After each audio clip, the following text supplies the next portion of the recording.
Hello, welcome. Thank you so much for joining us today. I'm Liz Toney. I'm a brand marketing consultant and I'm the co-founder of PRZM.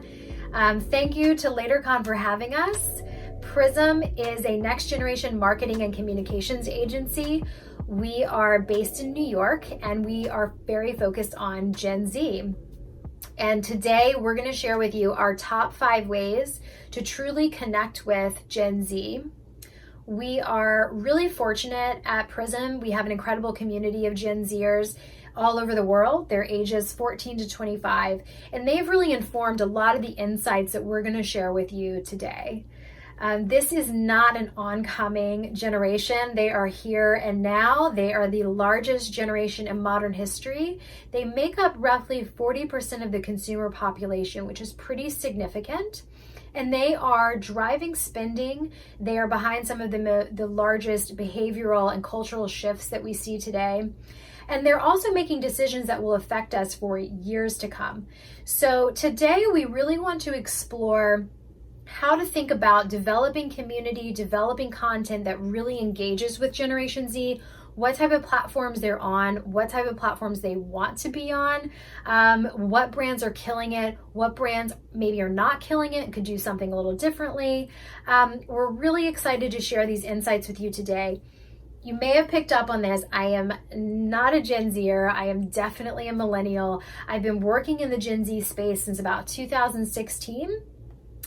But I'm going to pass it over to my co-founder, Larry, who is a Gen Zer, so you can hear it directly from the source. Thanks, Liz, for that introduction. Hi, everyone. I'm Larry Milstein, and I'm here to share with you the 5 things you need to know to connect with Gen Z today. So starting from the top, one of the most important things for any brand is the importance of establishing a clear set of values and articulating a core mission. What this means is that Gen Zers are much more inclined to vote with our dollars and believe a brand's values are a reflection of our own. In fact, 49% of Gen Zers think a company should have some sort of social responsibility initiative that we can be a part of. And we're 3 times more likely than any older generation to believe a company has a role in improving society. So to give you 2 quick examples of brands doing this really effectively. The first is Parade, which is rewriting the American underwear story. And what they've done effectively is really contrast themselves from a blue chip brand like Victoria's Secret by championing issues around body positivity and inclusivity that are just not apparent even if you have scale and ubiquity. The other brand that I think offers a really interesting case study and best case example is a Mad Happy, which is taking issues around mental health and working to destigmatize them through a really fashion forward and friendly brand that also resonates with Gen Zers from, issues around loneliness or isolation that, many more established leisure brands may not actually be addressing head on. So there are many examples of brands doing this effectively, but I think the core takeaway here is that if you want to engage Gen Zers, the foundation of that communication and two-way dialogue starts with establishing what you believe in and how you're communicating that in every step of the consumer engagement. The second thing to understand about Gen Z is the importance of radical transparency and accountability. We're more likely than any other generation to look at a company's website, look at their Instagram, read the comments, read reviews, and in short, hold brands accountable for whatever marketing messaging they're putting forward.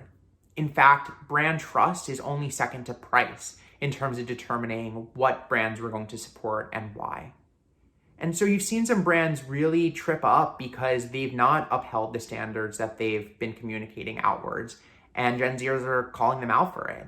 So you look at a brand like a Reformation or an Everlane that have faced reckonings from employees that are saying that the diversity or sustainability that's being messaged outward is actually not reflected in the company culture. So the takeaway here is that it's not enough to simply cast diversity and inclusion and whatever values in terms of your marketing messaging, but you actually need to build that into the fabric of the brand. Because as a generation that's grown up with, the full range of the internet at our fingertips, we're going to use that to really understand how a brand is actually following through with whatever promises that they're making. And we're going to be supporting and calling brands that are doing that and calling out brands that are not. Another really critical element about winning Gen Z consumers is the importance of, frankly, embracing personality. The days of the sans serif, direct-to-consumer, super sleek, minimalist, millennial-focused brand, those days are over. And Gen Zers want brands that are bold and have personality and aren't afraid to make waves. You think of a brand like Starface, which is, this massive success selling pimple patches. Their whole Instagram feed is bright yellow and silliness, and that's succeeding. And so I think what this means in terms of how you communicate and message on social is that it's okay to kind of be a little cheeky, to embrace a little bit of irony. If you're a new brand that doesn't have the budget to produce a massive campaign that's, hyper professionalized, that's not only okay, sometimes that's even better. When you have Gen Z creators come on board and shoot things that are a little bit more gritty or raw or feel authentic, sometimes that can actually more effectively break through the noise than something that's overly produced. So take a brand like Crocs, which recently partnered with KFC. Love it or hate it, what they've done well is kind of tap into this, high-low irony that Gen Zers are gravitating towards, especially in a world where we've grown up, where there's massive uncertainty and unrest. Sometimes having that little bit of levity can go a long way. Additionally, on the higher end, you take a brand like Telfar, which recently launched their bag security program. And what it's shown is that luxury doesn't need to exist in this ivory tower and be hyper aloof. But when you actually break down those barriers and find ways to bring people into the fold, you're going to get a really positive and warm reception, even if these people are not going to be consumers immediately, but are going to grow into the brand. So the long and short of it is, don't be afraid to be brash and be bold and embrace personality, because we're going to notice and we're going to celebrate that just as we celebrate the differences in ourselves. Our fourth piece of advice is to create entertainment and not just more marketing. On average, Gen Zers are seeing around 10,000 marketing messages on any given day. And within any category, we have thousands of brands to choose from. So how are you going to stand out and differentiate? One way to do this is to lean into the best practices of platforms that are effectively capturing Gen Z attention. So if you take a TikTok, for example, the videos that are going viral are ones that, adopt creative editing or humor or tell a story. So in your own brand's marketing, how can you similarly take those elements native to whatever platform you're, positioning yourself on and do it in a way that's creative and nuanced and tailored for the audience you're trying to reach? There's this statistic that Gen Zers on average have an 8-second attention span, which is a little misrepresentative of what that means. We grew up in an era of the 24/7 news cycle and social media and information in the information age. And so our ability to filter on average is just more developed than earlier generations. So you do have around 8 seconds to essentially tell us why we should pay attention before we move on. And so when thinking about your own marketing, consider ways in which you can effectively, continue to engage us and to tell a story and win us over, because otherwise we're going to move on. To quickly highlight 2 examples of brands doing this well, Fenty Beauty has enlisted a cohort of really talented beauty influencers and creators to essentially not just try and sell their products, but use them in tutorials that are, standalone, interesting, and something Gen Zers would want to watch. Another brand, which is in the news category, is Now This, which has taken short form video clips to tell current event stories in a way that feels really tailored to whatever platform, whether it's Instagram or TikTok, so that people continue to pay attention. And so that's the takeaway. Don't just think about how you're going to sell your product through whatever marketing you're doing, but how are you going to continue to engage us and to make it feel interesting so that we don't just move on to the next. Finally, and perhaps most critically, is the importance of building community. And this is a lot easier said than done, especially among Gen Zers where rates of loneliness are on average 10 points higher than any other generation. We're looking for opportunities to engage and relate to other like-minded peers, and brands have a role in facilitating that. It's just a question of how. So at PRZM, we're often tasked with this question of how do you build a next-gen authentic community? And it starts with casting more than just models and mega influencers, but finding real people with perspectives and platforms and networks that stand for something.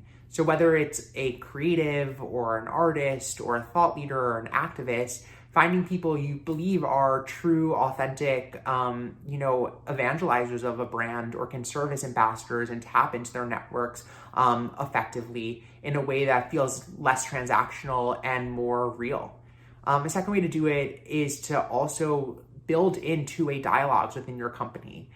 Whether it's soliciting advice and feedback from Gen Zers, we really value when our opinions are heard and we feel like we have a stake in how a product is developed or how a brand is progressing. And we want to feel like those opinions actually matter and are valued. So a brand like Chipotle, which hosted, Chipotle Together Zoom events with over 3,000 super fans and brought in like the latest contestant of The Bachelor, that can go a long way in showing that a brand really cares about individuals, especially in a period like this one. On the other end of the spectrum, in the super high-end luxury space, you have brands like Gucci that have built a team of, informal brand ambassadors that span many different disciplines and are just interesting individuals. They're not, supermodels necessarily. And that also is an important signal to Gen Zers that want to see more from brands than just, a surface level engagement. So as you're looking forward, think about ways you can kind of cultivate this type of loyalty and community, whether through events or through creative marketing or through very non-traditional influencer campaigns, but really consider how you can bring in people with influence, and that will really resonate with next-gen audiences.